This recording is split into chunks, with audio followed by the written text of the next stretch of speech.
Coach, what changed from your perspective from the first half, what you were doing, and then the second half? I would say the biggest change was with the other team. They ratcheted up their intensity a lot. They got into us and played excellent defense. From the start, we knew this was going to happen, and these are the growing pains that we need to go through. But what that caused then was that our offense became way more stagnant than in the first half. We didn't have the same type of ball reversals. We had several offenses with one pass only, and that was not the recipe that we had in the first half. And I thought first half was extremely encouraging in the way we were moving the ball, playing with pace.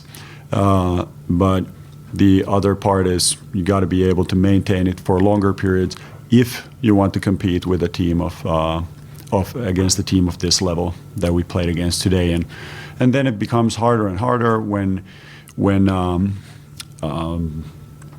Shea stepped up in the second half, starts scoring at will.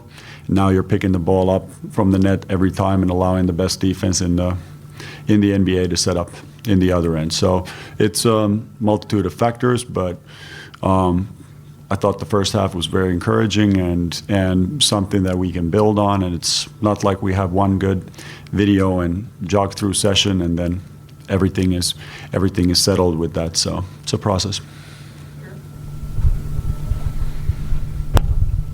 You mentioned that they sort of turned up their intensity defensively in the second half. Was there something that they did specifically on Ja and Jaren to sort of limit them in this game? Well, they were much more active in the gaps, and they were, in some possessions, denying the ball from Ja. He had to work a lot for that. They were picking him up also a full court. Like, even the outlets were mainly very low, and we couldn't establish our tempo in this way. And it's something that you can treat it as, let's say it can be a challenge, but it can also be an opportunity for us. But we're not at that point that we can turn the aggression of the other team in our favor yet.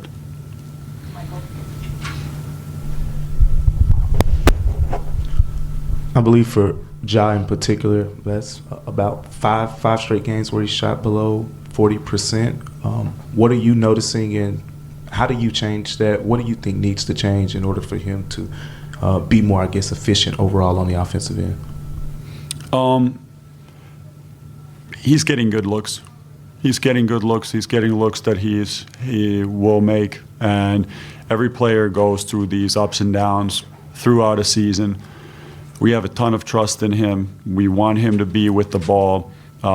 He needs to stay aggressive. That's the biggest thing, and he has a huge gravitational pull for the defense, and then he can make plays for other guys. But the shot hasn't been falling for him in some of these games. That's something that we can live with. It's gonna come around. He's just got to stay aggressive, and the other guys need to keep doing their job, and John needs to keep doing his job. Screeners, get him open, him getting into those shooting situations, and then leveraging that into scoring by himself or kicking it out for open teammates.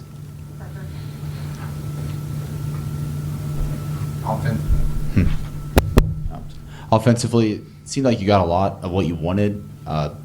30 assists on 35 makes, shot almost 39% from three on 44 attempts. But the points in the paint, only 32 points in the paint. Was there anything specifically that Oklahoma City did to kind of limit that paint activity and prevent y'all from getting paint touches?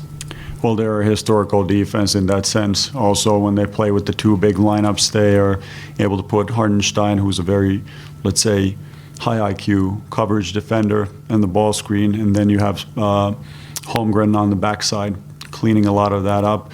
But also all of the wings, even the point guards, 2s, 3s, 4s, guards and wings, they're very mobile, they're very active, they're long, they're able to, maybe better than any team in the league, wall off the paint and still get out to contest those 3-point shots. And that's what made them a unique defensive team last year. And also this year they're showing, same signs. And in the first half, I thought we did a great job of moving that defense around, catching them in what we call two-way motion, that when they're coming to help, those passes go instead of when they're recovering.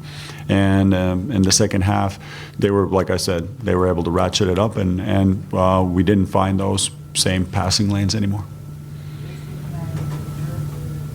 Coach, I know we're still early in the season, but from what you saw Friday night and in the first half of tonight, do you feel like the team is starting to get more comfortable with your rotation patterns now?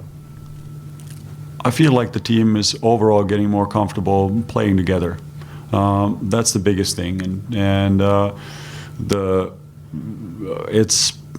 I know like this whole thing is like, what have you done for me lately? And every game we repeat the same questions and I repeat the same answers. But I sometimes I feel like, there's a little bit different timeline or a different perspective. It's you get asked about one practice and what happened there and how did that help. It helps to have some type of clarity on that.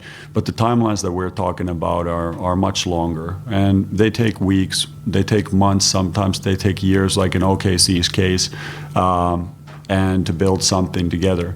And it's just not something that's much talked about in this profession because the games come after one another. But to your point, there's progress happening every game, but it's not going to, happen at 180 right away, that you go from losing 4 games, that you start now winning every time and everything clicks. You make small improvements day by day, you keep believing, and then you watch the tape and you analyze and try to have more of those winning sequences, and that's what the process is about.